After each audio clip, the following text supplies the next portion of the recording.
Oh. It worked.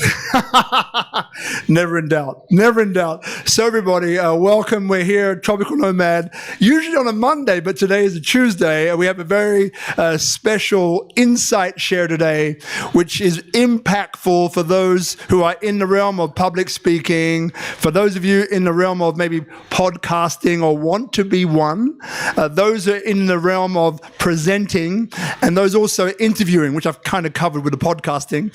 So it's a very special knowledge share. My name is Bonnick, who's the founder of Speak Up Monday destination in Indonesia, but we're going to go into that a little bit more later on. But let's get started. I mean, so far we have you over there, you're on Instagram Live, you're on YouTube Live, and you're on Facebook Live, and we have a great studio audience here. So look, what we're going to talk about today, as I mentioned, is about sharing insights. So it's not necessarily, a class where we're going to kind of have this to and fro and kind of learn together, though that will happen a little bit. It's more about being led by you, the audience here, of what is it that's close to your heart, what is it that you struggle with, what is it you'd like to have guidance on. So this is going to be quite a large part of what we're going to do today. Outside of that, we're going to go through these 3 keys of speakers. So while you're listening, maybe at home or in the audience, maybe mentally make a decision on what kind of speaker that you want to be. So the first one we call transactional speaking. So transactional speaking is about, I can stand up or sit down as I am now, and I can deliver a message to a group of people, 1, 10, 100, maybe a little bit more, right? I can do that with confidence. Now, this is transactional speaking. The next one is more inspirational or professional speaking. So this is in the realms of the MCs, of those Les Brown individuals. I'm an inspirational speaker as well. So this is about how can you bring emotion into your voice, energy and motion. How can you switch up the speed from going really quite slow and relaxed to speeding up and adding some pace and some energy into your voice. So this is the realm of professional speaker, of inspirational speaker. Now these two in a way are kind of learned. And then the third type of speaker is more about the purposeful speaker. So when we talk about purpose, there's a little code that I created a few years ago called 3 Pillars of Purpose. So in the audience, remind me to go through it later on. But purpose is about that. It's about that thing which drives you, that thing that gets you up in the morning, that thing which is greater than yourself. It might be a cause that you're really interested in.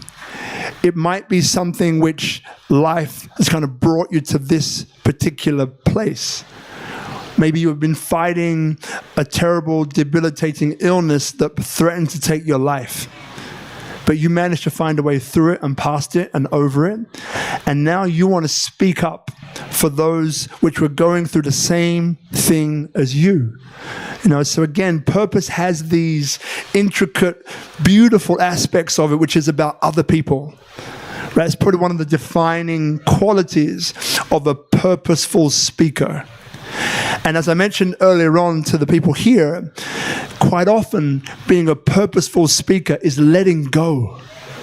It's not learning anything, it's actually letting go. Because as we went through the audience here earlier on, there were maybe a third or a quarter of the room were talking about, I feel nervous when I speak, or I feel like, not confident or something, or I feel like I can't speak, right? But the funny thing is, or the irony is that everybody's here is looking at themselves going, they can't speak. I understood every single word. They look pretty good too. What is it about that? So this is the thing about human beings that holds us back. We actually hold ourselves back. So one of the most important parts of speaking is actually how you speak to yourself. I'll say that again. One of the most important aspects of speaking is how you speak or how you talk to yourself. Because that self-talk that we all know is probably going on right now as we speak. You're like, what's he talking about? I haven't got self-talk. Hang on a second, who's talking now? That's self-talk, in case you were wondering. So it follows us, right? It's like our best friend or our worst enemy, right? So how do we turn that one around to becoming our best friend and empowering us? So we're going to talk a little bit about that. We're going to talk about breathing, which again is something that we all do. But we forget to breathe sometimes. And the challenge is that when we forget to breathe and we speed up and we go too fast, that's when anxiety comes in. So in general, what you'll find is that the quality of your breath, the pace of your breath, determines the pace of your thoughts. I'll repeat that one again. So the pace of your breath also is pretty much the same as the pace of your thoughts, of your thinking. Anxiety in general, I'm anxiety. Almost screamed into a microphone. That would have been bad. So quite often, if we can take control of our breath, we take control of our voice. We take control of our voice, we take control of our life. So there was a guy, I wish I could remember the statistic, who calculated the number of breaths an average human would take in their lifetime. What? What is that? Crazy, you know? That is nuts. But when you think about it, when you come into life, you breathe in. Babies cry. When you leave life, life goes out. So what happens in between the first breath that you take and the last breath that you take, the breath is really important. So tonight we're going to go through a few breathing routines that will help the anxiety that we spoke about earlier on. And whenever you feel this anxiety, this build-up, it will allow you to take back control, bring the air back into your body, and allow you to have some kind of control over your instrument, right? Your mind, body, okay? And your breath. So we're going to talk a little bit about that. What else? And remember, as you listen, good, better, best. Good, better, best. For those of you who don't know me, I love threes. Right? And you're going to hear things in threes a lot. I'm not going to apologize because I love threes, man. I love threes. Such a perfect number, powerful number.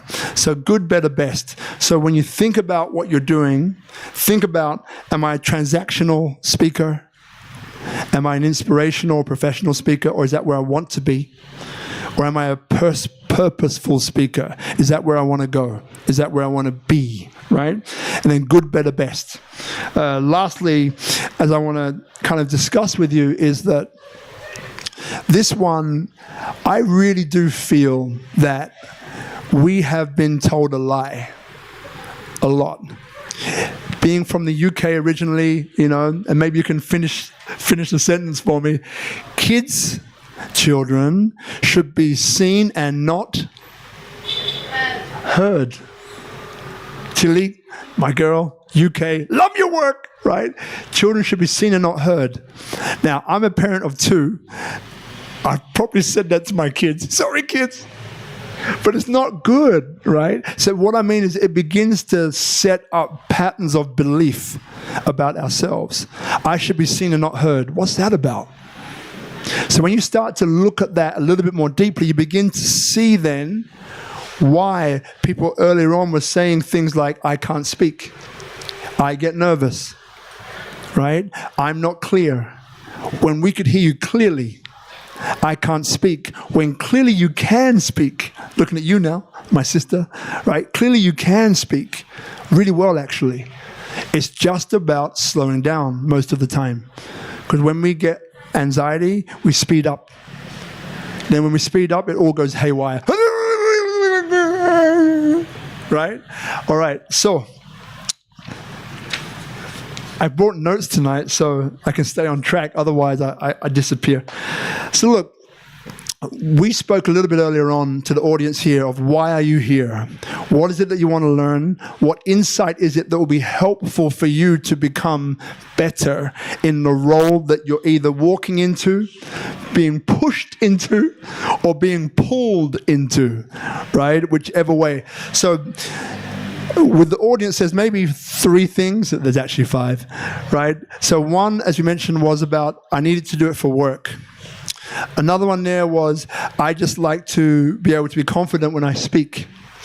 Another one there was about, I just want to learn how to get rid of this anxiety that I feel when I speak. That was another one. Another one was, if I remember rightly, was about, it comes back down to this belief that they can't be confident, that they can't speak, that they can't be powerful.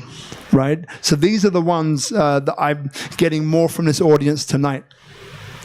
So what I'm going to do now is have a quick life story, and then we're going to get into some insights, right? So for those of you who know my story already, you'll hear it again, but maybe you'll hear something different. For those of you who don't, then when you hear someone's story, I listen like this, and I'm putting it out there in a way that maybe you may or may not do the same. It's your choice. So inspiration is caught, not taught. So I'll say again, inspiration is caught, not taught. This comes from a good friend called Richard Harrington, who is an incredible South African. He's an investor. He was financially free at the age of 24. Magnificent human. His mission is to give the tools to empower 1 billion people to be financially free. That's his mission. That's his purpose. And he's 10 million people there so far. So inspiration is caught, not taught. So what I'm about to say, what is it that you catch? What is it that relates to you in a way that maybe tickles you or maybe creates a response within you? That's the thing to remember, not everything else. Okay? So, as I stand before you or sit before you, I'll be standing soon. I don't like sitting too much. So, you're looking at a person who grew up for 17 and a half years in 2 children's homes in London, in Hackney, right? Now, as a kid, I was extremely painfully shy. I had mechanical jaw issues, so I can show you now, when I clench my jaw, my tongue still comes out because my teeth don't meet in the middle. There's a gap. All right? Now, that's pretty funny now, and I was laughing, but as a kid, this thing killed me. Because what is a lisp? A lisp is when your tongue, and it comes out when you're trying to speak. So, so I was the only black kid at school for the first 13 years. So imagine this, only black kid at school, lisp, a chronic stutter.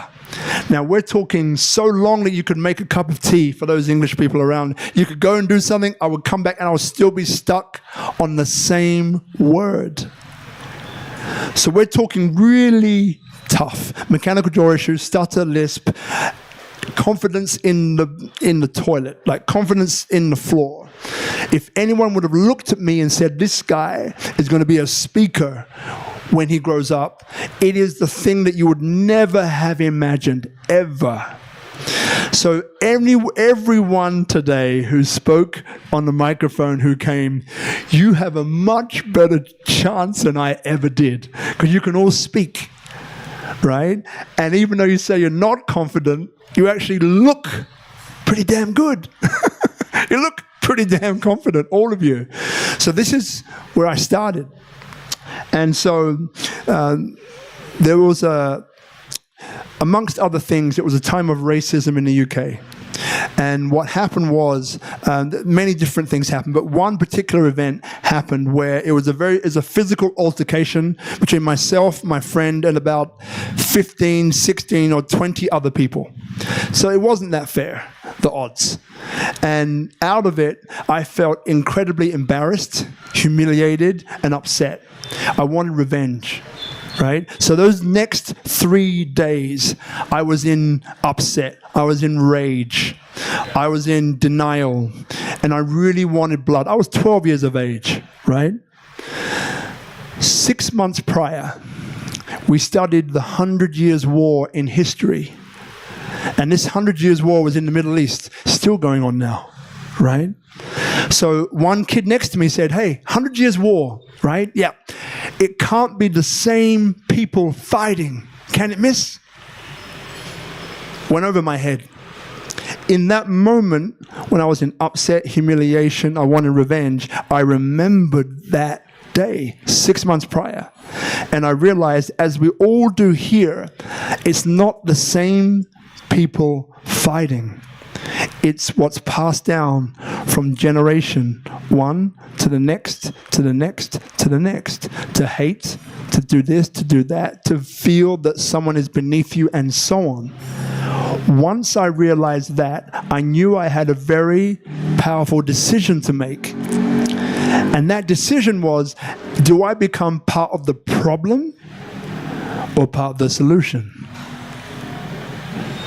I chose to become part of the solution. So from that day on, I knew that my journey was all about uniting people, bringing people together from different ideologies, backgrounds, racial descriptions, you name it. The children's home was incredibly multicultural. So if you think about it, if there was a guy who would become a relationship coach, a coach for people, who would be a person that would do events we've done 2,000 events, over 1 million people in person. That's what I've done in a 15-year period. When you look back at the way that I grew up, it prepared me perfectly for everything that I needed to do next. And this is what I'm talking about in your life. It may not be as dramatic as that, but in your life, there is something that you've been struggling with, something that's been eating away at you, and maybe you push it aside and you think, you know what, it's okay. But it keeps coming back. That thing, whatever it is for you, maybe in there lies your purpose and your connection to why doing something like this I love doing, right? Because I'm on purpose. Make sense? Okay. All right. So I think I'm going to throw this one away. Yes. All right. So let's get into some insights. So I think I'm going to stand up, change the energy. All right. So move this guy over here. All right. See if this works. Oh. Losing some things. All right. Okay. All right, better. You know what? I think I'm going to take these off as well because we can. All right. How are we all doing? Good? So stand up. Yeah, that's right. Stand up. Or stretch out a little bit. Just move your head this way, gently, that way, and just roll it very gently. Just gently. Don't want anyone to do anything that they don't want to do. Now roll back the other way, just gently. Okay.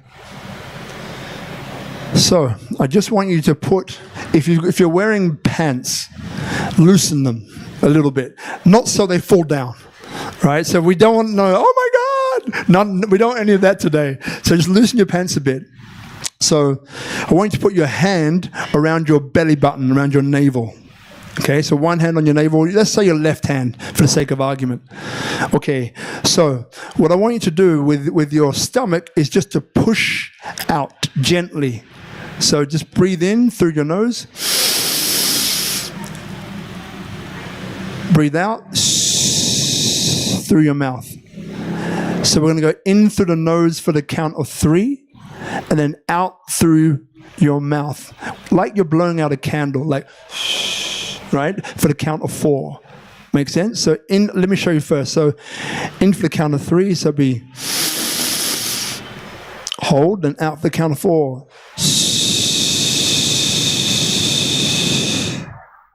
So in for the count of 3, then out for the count of 4.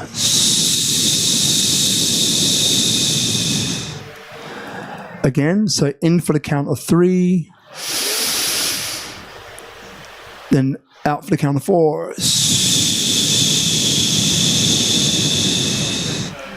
In for the count of 3, out for the count of 4. So this is good, better, best. Good is breathing in through your nose, out through your mouth. Good. Better is putting your hand on your tummy and being aware of what it's doing.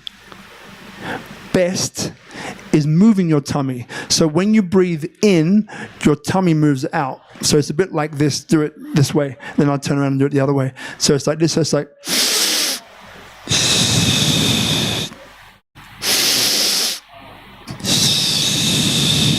I'll do it this way. Here again, hand on my belly button. So most guys don't like to do this because they like to hold a 6-pack, right? Be honest. They're like, yeah, hold my 6-pack. So anyway, but it's okay to let it go for this one. So literally,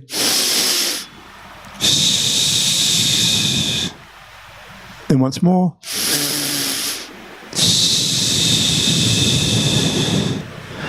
Grab a seat and just do relax. That breath that I showed you. So in for the count of 2 or 3, out for the count of longer. This is a way to calm the parasympathetic nervous system, the one that causes anxiety. So for those of us here that suffer from a bit of anxiety, before you do a pitch or a talk, go into a room, somewhere else, do 5 of those, right?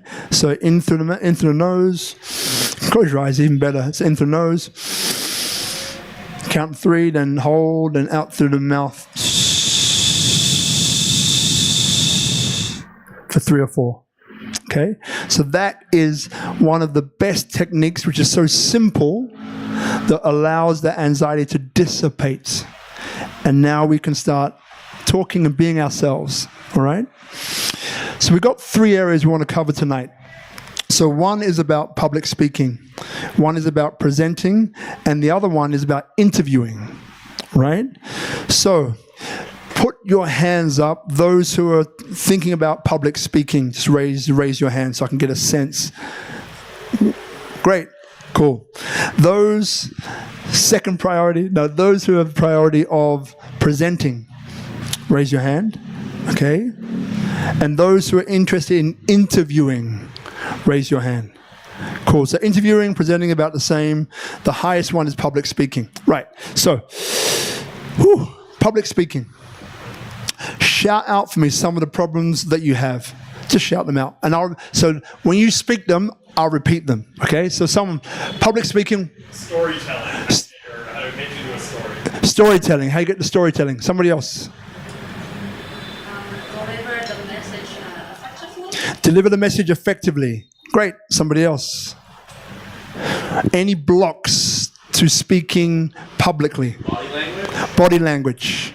Great. Captivating the audience for more than an hour. Keeping the audience captivated for longer than an hour. Thank you. That was me too. Just getting the audience engaged when they're all thinking, all right? Keeping the audience engaged when they're drifting away. All right. So somebody remember those for me. All right. I remember some, but maybe not all. All right. Let's deal with the first one. When you're on stage, when you notice 1 minute ago, what did I ask you to 2 minutes ago, what did I ask you to do? Come and join us if you want. You have 2 seats here, no problem. Or join over here, no problem. 2 minutes ago, what did I get you to do? Shout it out. Stand up. Stand up. Everyone remember that? What did that do? It re-engaged you. The breathing, what did that do? It re-engaged you. So if I ask for your support or your assistance or ask me to give me a question, what am I doing? I'm re-engaging you, right? So when I sit here with Speak Up Monday, I have one guest. We've had about 1,000 guests or so. So what happens is we talk for an hour and a half. It's quite a long time, right? Hour to an hour and a half. So I'm constantly looking at the audience. So what is it that I do? When I see the audience, there's 3 audiences, those who are interested in interviewing and podcasting and so on. There's 3 audiences that I have. I have the audience with my guest. I have the audience who's looking online. Then I have the audience in the audience, because it's a talk show that we run, not really a podcast. I have the audience too. So these are 3 audiences that I need to think about and consider. So for the audience out here, it's about how do I engage them with questions, with raise your hand, stand up, sit down, breathe like this, breathe like that. What's important to you? What have I missed? What question do you have? What else could I do better? Any other suggestions that you get stuck with? So all of these things are engaging the audience, which are basically when people stand up and breathe, or I get people to shake or dance sometimes, it's quite funny. So what it does is it gives you another 15 or 20 minutes. So for those who ask that question about how do you keep an audience engaged, move them around is one of the keys to keep an audience engaged. Now, to this day, I feel like I'm wedged in between these lines here. But usually, I would come out to you, I would come back. I would go to you, I would come back. I would go to you, I would come back. So the larger the audience, the more physical I am on stage. Make sense? The more physical. So what I do now is I look at Elvis the cat, right? If I'm looking to this end, I look at Elvis the cat in the eye.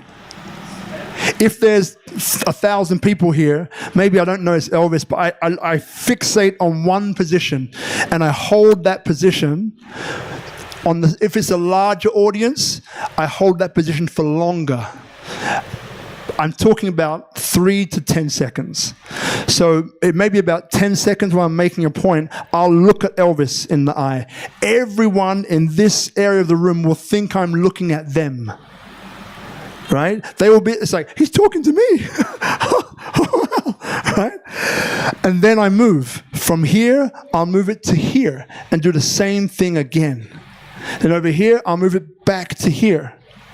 Same thing again. Maybe what I do is I'll get this side of the room to do something. I'll space these out, right? Not all at once. It's not like a workout, right? Keep fit, right? No, keep fit. So I'll space it out based upon the feedback that I get from the audience. So that was one question. There's another one about storytelling, right? So put the hand up for the storytellers. Yeah. So what is the specific challenge you have, if any, with storytelling? Maybe what we do is we grab a microphone over here by the goose. Yeah. Because this guy, I can tell that he's on. He's professional. I feel him. All right. So we'll just, once you get the mic, these mics, my friend, is put them close to your mouth, not down by your chest. These mics are quite directional. If you watch some YouTube videos, etc., and you actually sort of check your mind memory of how much information the human brain retains from somebody just talking, but if you tell it in a story with a person, an action, an emotion, the mind simply retains that information much better, and it's also a way to sort of limber up the audience. So I think the idea is to sort of premeditate and plan your story. When my fault is I don't sort of weave that in. It's more about the factual information, which people just, even if you present it well, they tune out. And their memory was, that was boring. He was professional, but it was boring. Love it. Thank you, my brother. Okay, so with that one there, you had a question. So after it'll be you, brother. Yeah. If you have any other, yeah, perfect. So we just leave the microphone there, and thank you. Perfect. Okay. When it comes to, did you want to go after? Yeah, you're good? Okay. So when it comes to storytelling, there's a few things which I find help. One, anyone here been to stand-up comedy before? No? Yeah, we've got a few here. So stand-up comedy really helps. Just to go and to watch, right? It kind of gives you a sense of what's funny, what collects the audience, what's important to the audience, and so on. What I do personally is that I like to connect with audiences. So the key to keeping the audience engaged is not from stage. It's before they come in. I'll say that again. The key, because what you're talking about is how do you connect with people? That's actually what you're asking, right? How you connect with people is on the way in. So the guys who arrived early, what did I do when you came in? Did I say hello to you and put you together with someone a bit uncomfortable, but it felt kind of funny and it was okay? And maybe you spoke to some people that you didn't even know, right? That's how you start. It doesn't start from stage, it starts from way before, right? So when I'm speaking on stages, which are things which are maybe where I have to be a little bit more organized, I always meet the people first on the day. And because I'm a bit of a larrikin and so on, but introvert, extrovert, both work, which we'll get to later. Introvert is more powerful than the extrovert, just so you know. I'm both, but introvert is more powerful. So before I even get on stage, I'm talking to people to find out who they are. To find out what excites them, what is a pain point for them, right? Which things are they looking to get out of the talk? So what did I ask you all earlier on? Yeah. What do you want to get out of this tonight? What's your challenge? What's your pain point? Where is it that you're stuck? If you're stuck. So the storytelling is part 3. Part number 1 is making sure that I meet the people. Part number 2 is making sure that I connect with the people and find out what is their pain point, why did they come. Then number 3 is the storytelling, right? But because I've already got them, I can say things like, I love your name, Pandu. I mean, where does that even come from? It sounds like panda, but it's not. You don't look like a panda. You look gorgeous, right? Which you never heard before, right? So already, and by the way, thank you for playing along. I'm connecting with her. And through this beautiful smile that's coming on her face, it's inspiring you.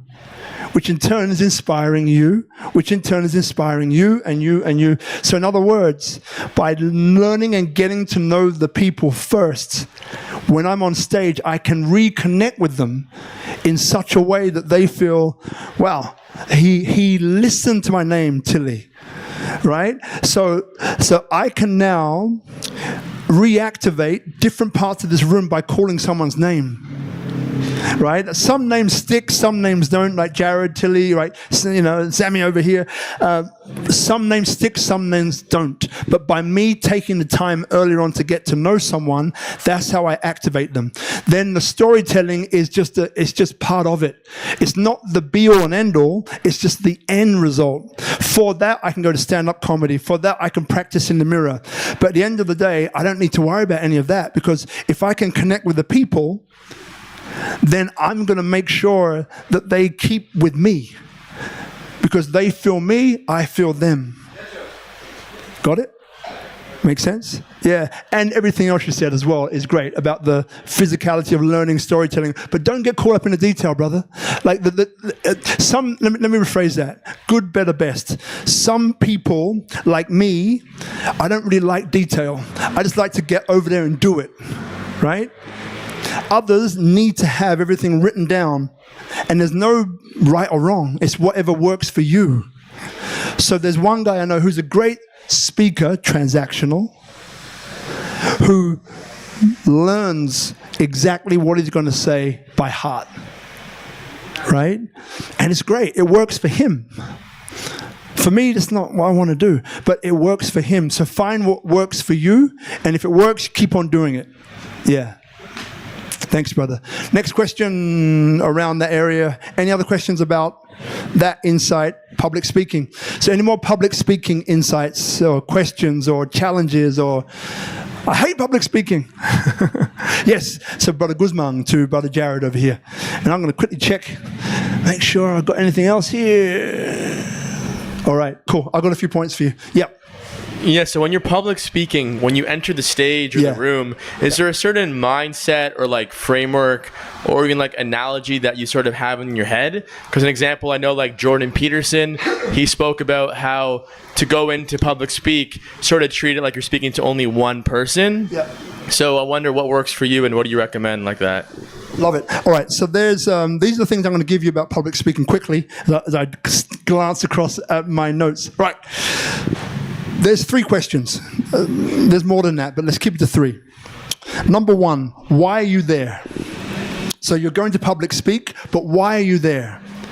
What is it that you're there to do? What is it that you're there to say? What is it that you're there to impart? That's all part of the question number 2. Number 3, how do you want the people to feel afterwards? So in other words, it's like, okay, I fast forward. I can go to this black line here. Right? I fast forward to the end, and I look back, and I say, right, all these people that came. So okay, goes. I come back to center. All these people that came, I want them to feel like this. I want them to feel like I can do anything. I want them to feel empowered to make an action, to take a change. I want them to feel like it's not as hard as they thought it was, right?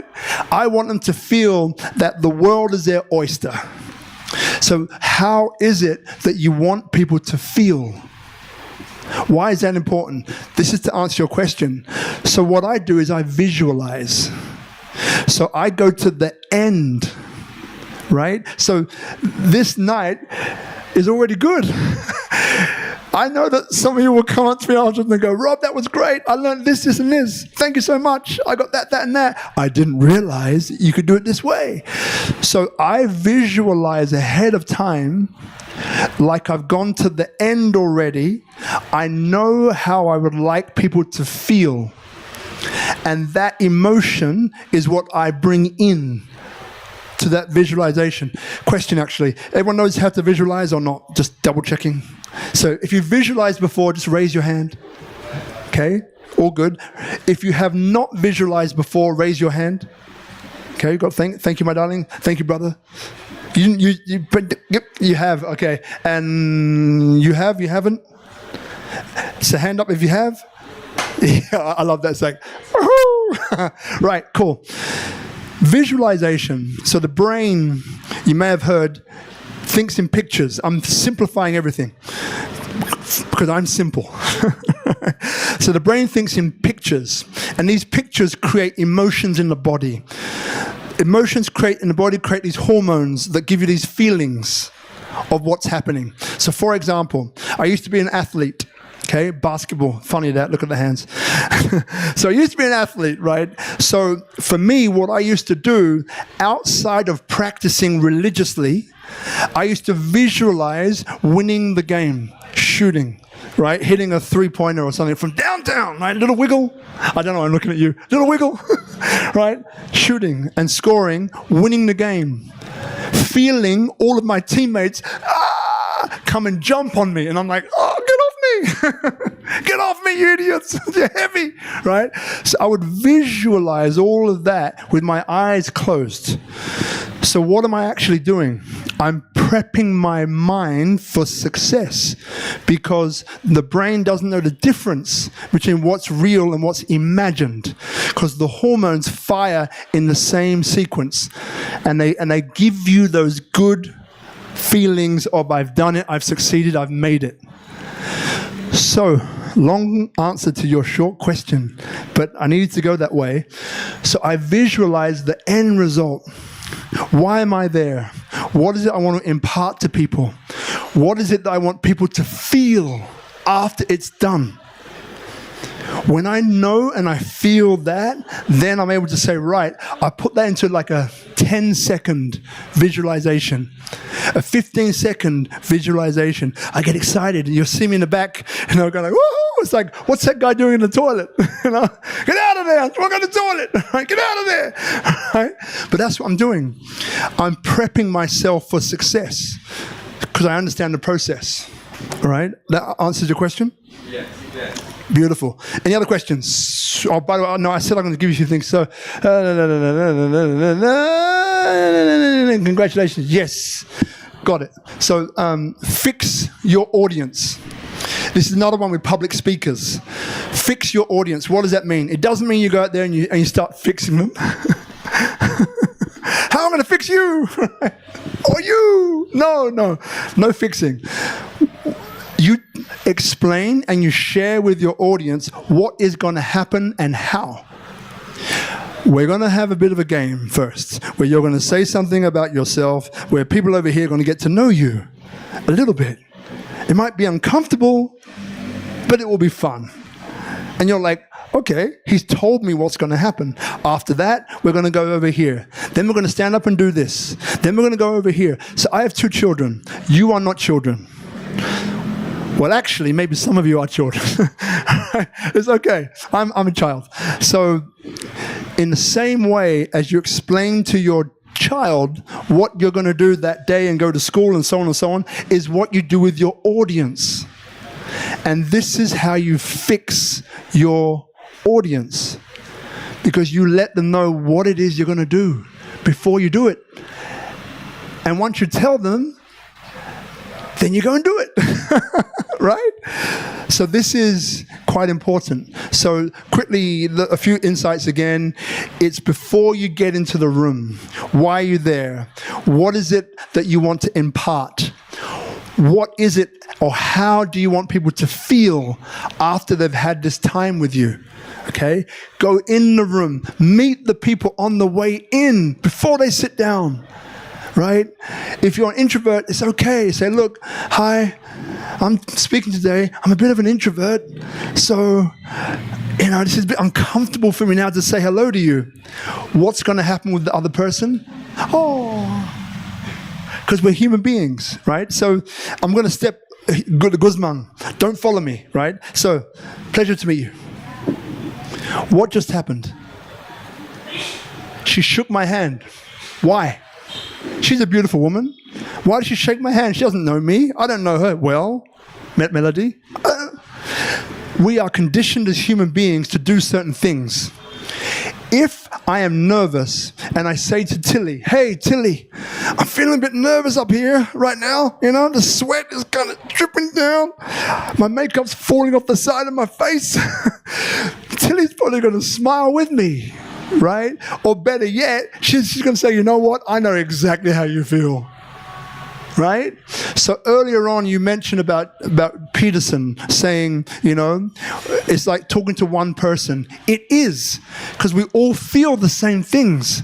In the same way as when I go and shake her hand, she puts her hand out and shakes it too, is the same way as when you say to a room full of people, 1, 10, 1,000, 10,000, haven't tried a million, but I imagine it'll be the same, right? 10,000 I've tried. People feel you. And they love you even more because you're being honest, right? So as I mentioned before to the guys who weren't here, the key for speaking is honesty. That's a secret. Go home. Masterclass finished. It's honesty. If I'm feeling pretty SHIT, it's better that I say it than trying to hide it. Because you know why? Because this front row here are pretty sharp, right? I can see the eyes. They're pretty like, we know what you're feeling, and you too. Like, we know what you're feeling. So at the end of the day, human beings connect with human beings. People inspire people. If you're honest with how you are and how you're feeling and all the rest of that, they will come with you on the ride voluntarily, the same way as she shook my hand without knowing who I am.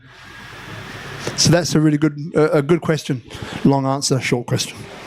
That's all right. So any more on the public speaking part? Pretty good. All right, let me tell my sheet of paper. What do I got over here? Interview insights. Okay, so the interview is like this.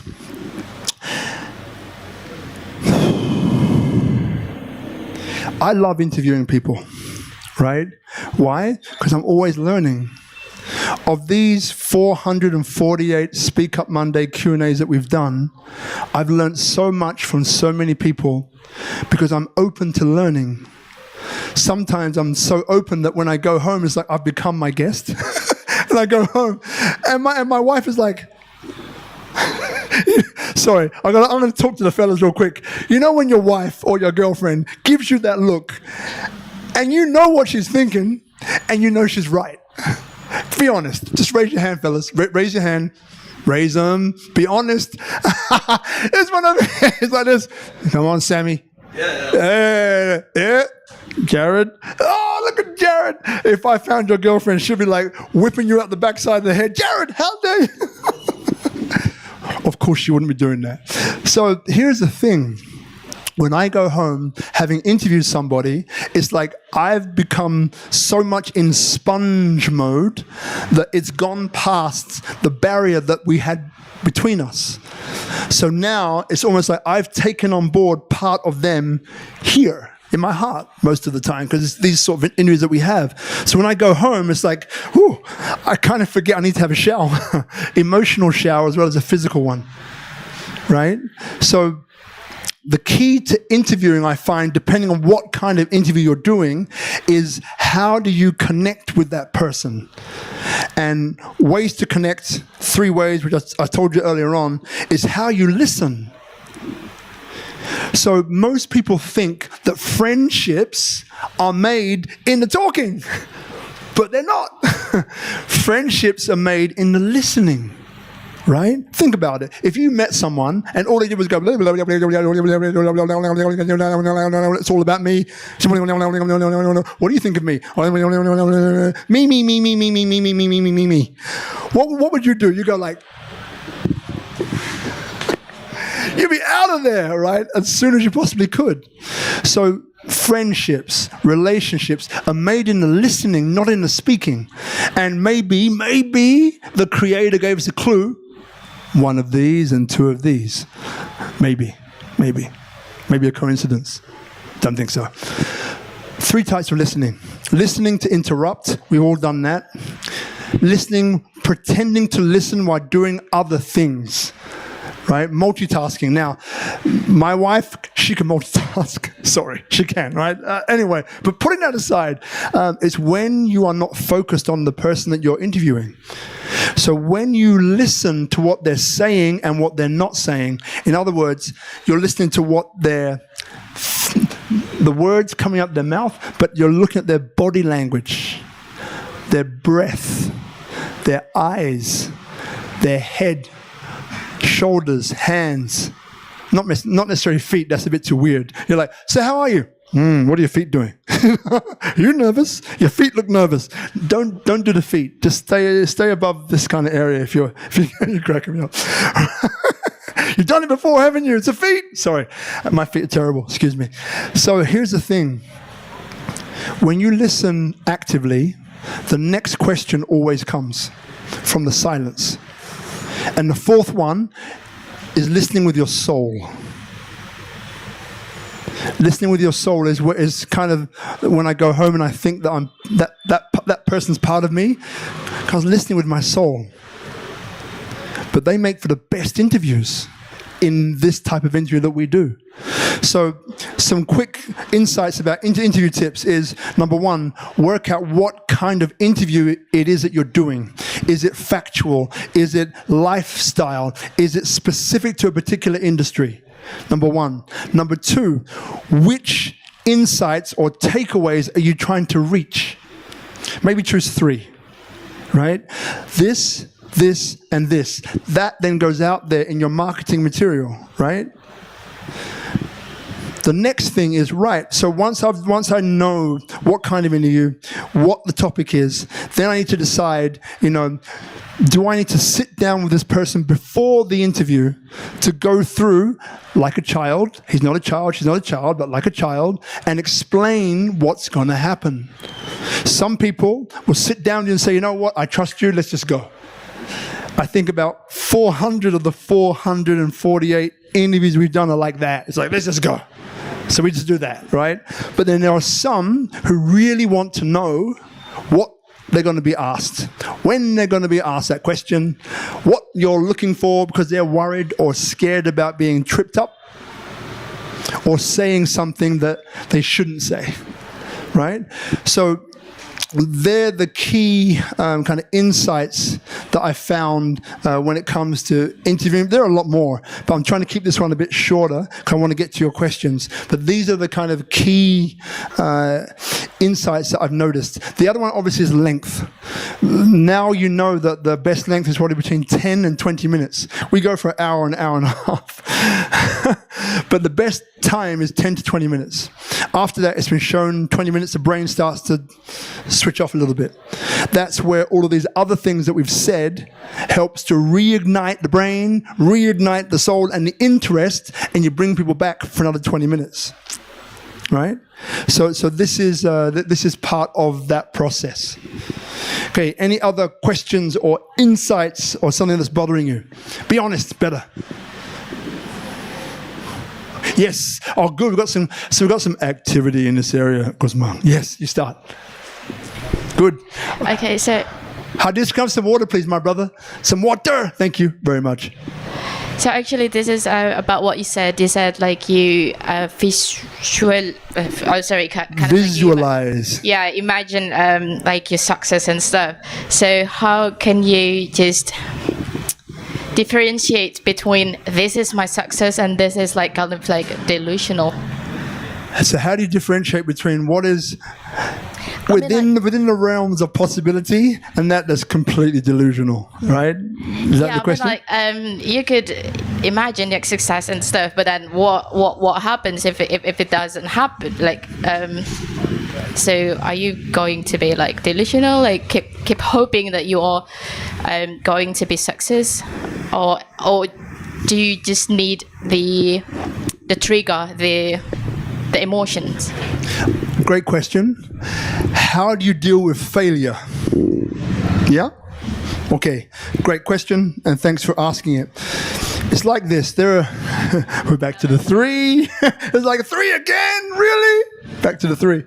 So this is general, okay? How you deal with failure is realize that number one is that, or overarching, failure is part of success. So the way in which I deal with failure is that, number one, I ask myself, what happened? And now this is the part where you're brutally honest. It's not this, oh, I was great. You sucked. I was wonderful. You were awful. Right? So we're not talking about delusional here. We're just being straight up, right? So what happened? And you might say, I got nervous after 5 minutes and it just spiraled down from there. Someone asked me a question I couldn't answer. I wasn't honest. I tried to lie. I didn't get away with it. And I just died on stage. Right? So the number one is be honest. Number two is saying, right, so what is the quality that wants to come forward out of this experience? So in other words, is it honesty? So the quality that's being nurtured that wants to come forward is just be honest. If you're lost, say you're lost. If you don't know, just say you don't know. If you're stuck, just say you're stuck. Be honest. Right? So which quality is coming through? Then the third part to it is, should this happen again? By the way, it will happen again. Right? Should this happen again, how will I respond? I will respond by telling the truth. I will respond by saying, I don't know the answer to that one, even though I feel like I should, but I don't. I'm sorry. And just accept it, right? By doing that, you move yourself powerfully through the process to healing and to actually empowering yourself for the next step that will happen next. Very powerful process, that one. Tell the truth. Which quality is trying to come through? Third, what would I do if should this happen again? What would I do differently? Great question. Next one over here somewhere. There's a few over here. Ooh. Man, are you playing with your beautiful beard or you want a question? No, Listen, that's a damn good beard anyway. Well, have you seen his beard? God dang. I want one. I tried to grow one like that, but it's like my hair. Indonesians have got the best hair, by the way. If you hadn't noticed, if I want hair, I want to come back in my next life as an Indonesian. Their hair is so thick and so long and so black. It's beautiful. Calm down, Rob. Calm down. Breathe. You Anxiety. can see that I'm nervous. You're looking good. Okay, my darling, what's your question? So, how to make people answer more? When I ask questions, some people are just so passive. Like, how are you? Good. Do you like Bali? Yeah. So, yeah, that's my question. This goes back to my brother in the singlet over there at the back talking about storytelling. This is him. So, tell a story. So when I'm asking people here for Speak Up Monday, and I want them to raise their hand, right? Ask a question, but they don't want to do it, right? I say something like this, you will probably be in one of 3 places. You guessed it, 3 places right now. One place might be that you feel overwhelmed and overcome with anxiety that you don't want to ask a question because you might feel that it sounds silly, or you might feel that you might look silly. I was going to use the word stupid, but stupid's a bit tough. But anyway, silly, right? Let's say silly, okay? You might be in that place. Or number 2, you might be in the place where you know that you have a question and you really want to ask it, but you're embarrassed that it may have been asked already and you forgot. Or number 3, you know you have a question to ask and you're going to raise your hand and you're going to ask the question. Every time that I do that, hands go up. Why? Because I tell him a story. As he said, and he was beautifully correct in how he said it, we don't listen so much to instructions unless we're setting the room up, right? But we listen to stories, right? So one other thing, there's a guy called Simon Sinek. Anyone heard of Simon Sinek? I'm sure some of you have. Yeah. Yes. Simon Sinek. So one of these ones is called a golden circle. If I duck my head and I chop it off, I'm not going to do it live on camera. There's 3 concentric circles. The outer concentric circle is my rational mind. The inner 2 concentric circles is my limbic or emotional brain. Mind, brain. One of those 2. Most people think that we make decisions from our rational mind. But do we? No. We don't. For example, let's say I'm grossly overweight. I go out for 20 days running every day. I know that chocolate, fast food is bad for me. I know. But I'm getting fit, right? I'm running. The weight's coming off. I'm running. On day number 15, I say, you know what? I'm going to have the biggest chocolate banana fried food meal ever. Why? Because I deserve it. Because I've been working so hard. So what did I just do? I took an emotional decision and I rationalized it. And that's how human beings work in general. So the other way to answer your question is that when someone is in the audience and they're so scared to ask a question because they're scared about being wrong, they're scared about being shown up, all the rest of that, you need to connect with them. And that's where the stories come in. I remember when I was so nervous, I was sitting just where you were. And I was so nervous to ask a question. And then, I knew I could, but I didn't want to. And when I left, no one asked the question that I wanted. And when I got home, I realized I made a big mistake. I had the perfect opportunity to ask my question to the right person, and I didn't do it because I was scared.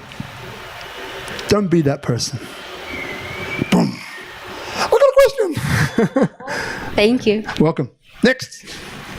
Felix, the cat. All right, let's go. By the way, what's the time, Guzman? I got no idea what the time is. 7:30. Plenty of time. Okay. One question? Yes. I noticed that you have been a great interviewer for so many hundreds of episodes, right? But then the interviewing topics are so wide varieties. how you as an interviewer are able to have that knowledge enough to ask the right question to the participants? I love you, my brother. That's a great damn question. God dang. So, I know now, I know a lot about a lot, right? Because I've sat down with a lot of people. And I become them, remember? And then next I have to get them out. When you go in with that 3-step process of listening, am I listening to interrupt? Am I listening while doing other things? Or am I actively listening? So there's been a few times where I get lost in the interview because I'm just so in what's going on. And sometimes my brain tries to remember a question, but they're so interesting what they're saying that I just forget that too. I'm like, oh God, and I'm lost, right? Here's a funny thing. When you listen to someone truly, the next question always comes. So 80% of the interviews that I've done, I do not know the person that well. I know them well enough to sit down and say, hey, let's have a coffee. But I don't know their story. So I'm sitting down and getting to know them at the same time as you are. So again, when I tune into them, the question comes. If I get stuck myself, as I explained to a few people before, I do one thing. I stop talking. I take a breath. Then I ask myself one question, which is, why am I here? Why am I here? That one question stimulates everything that's going on. It cuts through the fear, the anxiety, the whatever you're going through, and it comes. It's like, I'm here for this. Then the question pops straight in. So the final part to answer your question is that I didn't really know the right questions to ask, but I felt confident and comfortable enough that I could sit down there with anyone, as I still do today, and know that if I tune into them in that type of interview, if I tune into them and listen truly, the next question will always come. Always come. And if I personally get lost, it's that, why am I here? Then you come straight back on track. Yeah. Great question, brother. Next one. Ooh. All right. We're beginning to get... There you go. I was waiting for you, mate. All right. Anything else from me? You keep talking about your, like, when you get stuck, you say about, like, the why am I here? What is your why are you here? Or what, do you have a go-to that's like, why am I here? This is like is it a mantra type of thing for you that you say to yourself that you go, this is what I'm put here to do, this is what I'm doing? Or is it before the interview or before whatever you're doing, you come up with a new one to be like, this is how I'm getting to the visualization at the end, this is my why? I just want to know how you get there to figure out what my why would be if when I start doing something. You know, one of the things is that it does also come over time, right? The first 100 interviews, I look back on and go like, what was that? You know, luckily we didn't film all of them. Thank God. No, but they were okay. But you're always making progress because you're always getting better. With that question there, it's a personal thing. And now what I've noticed is that in the moment, when I ask that question, the answer always comes. But why am I here goes back to that story that I said in the beginning, which I cut out some of the very nasty details, right? It wasn't a very nice racist attack. I'm not sure there are very, very many nice racist attacks, but it wasn't nice. It was not good from that perspective. But that gave me my why, you know, and my why was realizing that the guy who started it probably didn't even have any clue about what he was doing. In the same way as someone over here who has been passed down a message of X, Y, and Z has no clue that they're growing up to hate X person because of the color of their skin. They don't know. It becomes this cognitive bias that hides beneath the subconscious, well, the conscious mind anyway. So my why has always been, from the age of 12, how do I do this? Right? How do I bring people together from different backgrounds, ideologies, cultures, and all the rest of that? And being in Indonesia, which the motto of the country, as you know, my dear, Bhinneka Tunggal Ika, unity in diversity, united in diversity. So it will always come back to that. To re-answer your question, to give you the juice, in that moment is what I'm asking for, and in that moment is where the answer comes. Right. Yeah, just try it a few times when you get stuck. But the key thing is that people think silence is really bad, but it's not. Silence is good for 3 reasons. There's more. But one is it gives people a chance to catch up. Oh, got it. It gives you a chance to stop the cycle of anxiety taking you somewhere where you don't really want to go. 3, it helps you to recenter and know exactly why you're there, and you come through with flying colors. And most of the time, no one in the audience will even know it happened.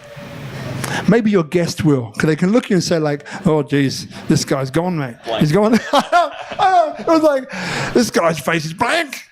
He's turned white as a sheet, which if I turn white as a sheet, you're going to know. But it's not, you know, but that's probably the only person who actually knows. The rest have no clue. They just see you as being this confident, comfortable, brilliant character. That's it. Yeah. But this purpose thing is really important, right? So I said earlier on, the 3 pillars of purpose. We're getting close to wrapping up now. But the 3 pillars of purpose are something as a coach I created. Do you create anything really? I don't know. You know, is it something that drops out as a download? You pick it up and say, this is my idea. Probably. So let's just say this is my idea. It dropped in. It's these 3 pillars of purpose. Neither one is better or worse than the other. They're the same. It just gives you a powerful place to stand, right? Pillar number 1 is having no purpose at all. For some people, like you over there, because I know you're very sharp, would say like, but mate, having no purpose, isn't that a purpose? Right? In some ways, yes, but having no purpose. So this time in my life when I was very younger, I was just, you know what? I want to do whatever lights me up. Whatever gives me joy, that's legal-ish. No, legal. I was young, legal, right? So during this time, remember the film, like Jim Carrey, the Yes Man? The guy kept saying yes. It was like that. Yes, yes, yes, yes. And then after I was like, oh, shoot. I should have said no. In that time, I worked with Madonna. I modeled with the supermodels in Milan. 1998, catwalk. It was Swiss jeans. There's so many crazy out-of-the-box experiences that happened to me with that state of mind that it's crazy. Right? Number 1, having no purpose. Number 2, being pushed by your purpose. I was a kid, grew up in children's homes, so therefore I was good at sport, hand-eye ball coordination, all of that good stuff. So therefore, me wanting to help other orphan children is natural. Because you were one, right? So therefore, in a way, it was like something was pushing me towards doing it. Maybe not quite like that. You're like, what's he doing? So something was pushing me toward it. The last one is to be pulled by something. So riding on a bike, being pushed by stuff. Yeah, I worked extensively with kids during summer camps of all sorts of descriptions. One of my best experiences ever was in Australia, living in Redfern, Aboriginal community, indigenous to Australia. There was a program which I did not create, but I was part of, called Clean Slate Without Prejudice. Brilliant program. It's the police, the the community working together to try to rehabilitate these kids that were running way off the rails, right? From 5 years of age to like 25, maybe even more. 5:30 in the morning, you get up, which I didn't really like. You get up, you go boxing with these kids. So it's adults and kids I'm holding the pads, the kids like, just like that. Right? And then you take your turn. Right? With a bit of a cheeky hook in there. And brilliant. An hour and a half of that, you can't even hold your hands up anymore. You're doing push-ups, the good old boxing training. Then after that, they go and do mentoring like a school, on premise, run by Tribal Warrior, Shane Phillips and the gang. Now this is the police in there as well. So the guys who are locking this lady up, in theory, locking this lady up the morning before is now face-to-face boxing. So this kid is probably putting a little bit more energy into the punches, you know. But guess what happens? The barrier between police, local kid begins to do this. So over the years, it's one of the most successful programs of its kind in Australia, to the point where other states came in to try and mimic it. So I was a mentor on that course. I was also given the opportunity to work with the mentor of the mentors to help them on their public speaking. So these were guys who were like, hey, guy, mate, you all right? You know, I talk like this because I'm angry, all right? I've been displaced, dispossessed, home taken away, I'm angry, all right? And they walk around like this. Honestly, it's like this. The face like this, oh, I'm angry. So I was charged with, hey, Rob, we want these people now are mentors that stand up in the community. They're teaching our kids to be rehabilitated. They're doing a really hard job because they're getting up at 4:30 to go and knock on these doors all around Redfern and the surrounding areas to bring these kids out to box in the morning. Can you help them? I was like, of course I can. Because you could say, I could connect with these guys. So the first thing which I did, the most rewarding thing I've ever done, the first thing I did was connect with them. What's your story? Why are you here? And just through asking one question and listening with your heart, right? It comes out. And these kids, adults, begin to cry. And these are hardcore guys and girls we're talking about now. And they begin to cry. Why? Because it's one of the first times that anyone has listened to them properly. This is where the healing begins. And then what happened there was trust. Like that. Plus as well, probably black fella. That probably helped too. But trust. Then the next thing which happened is like, now the mentoring can start. So these guys went from angry, to, hey, Rob, it's okay, man. No problem. Yeah, the kid was late. He played up. He got arrested yesterday, but we'll go in. We'll have a chat. Sergeant Smith is just over here. We'll have a chat to him now and we'll get him out tomorrow. Night and day. Not because I'm brilliant, but because I listened. That's it. Listening is the key to healing. Listening is the key to interviewing. Listening is the key to having you guys here for this whole time while you're still sitting there going like, how can I leave this place? This guy won't let me go. God's sake, I want to leave. Right? Listening is the key to healing, but it's listening with your soul.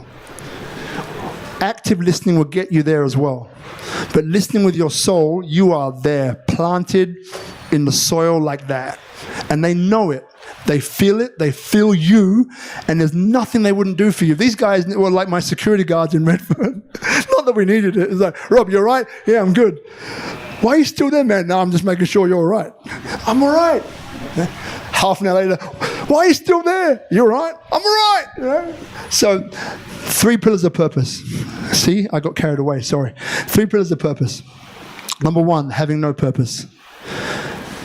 embrace the bliss, enjoy, do things that light you up. Number 2 is being pushed, like with working with these Aboriginal kids. Number 3 is being pulled. I was on a bike over here in beautiful Bali, just blissing out on the bike, wearing a helmet. Right, blissing out on the bike, and I was like, oh, I'm so happy in this moment. And a thought dropped in. And it was about an event, which was a community event at its core, right? That would just empower the whole community and bring Indonesians, expats together to do something really cool. It ends up being called the Brouwer Food and Wine Festival. So it was an event that I conceived and executed with the help of a lot of people.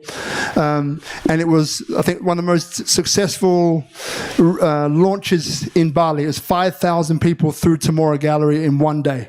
It was awesome. But that was me being pulled by something greater than myself that I knew I could do. So I just did it. But I wasn't being pushed. I was not in purpose. I was just like, this thing has just got me, and it's pulling me.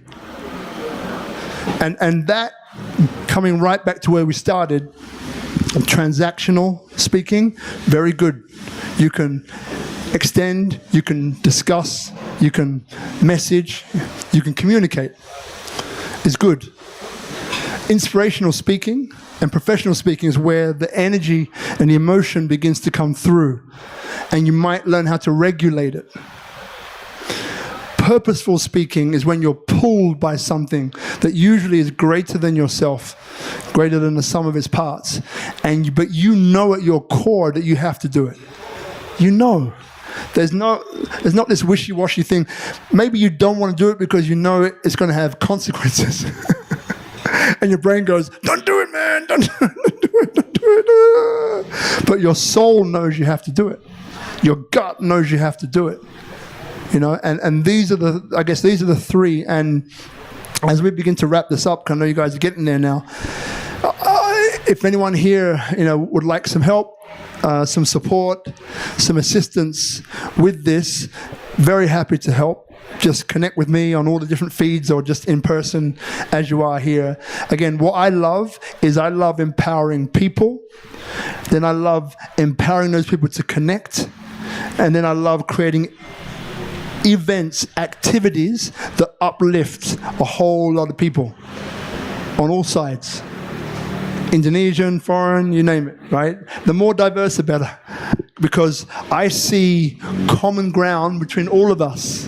Beautiful women, beautiful guys, love your beard. There's Sister Tilly over here from the UK, right? Sister. Aussies over here, right? Indians over here. Love it. This is fantastic. And obviously beautiful Indonesian sisters. So decide what kind of speaker that you want to be. Commit to it. If you need help, reach out. And just remember, you're never alone. The best thing you can do in any type of speaking is tell the truth. As vulnerable and as hard as it might be, I guarantee you will get so much more back. And you'll give other people an opportunity to feel you and learn to accept themselves too. And that's the really powerful part. So thank you for your time, everybody. We'll see you next time. Thank you.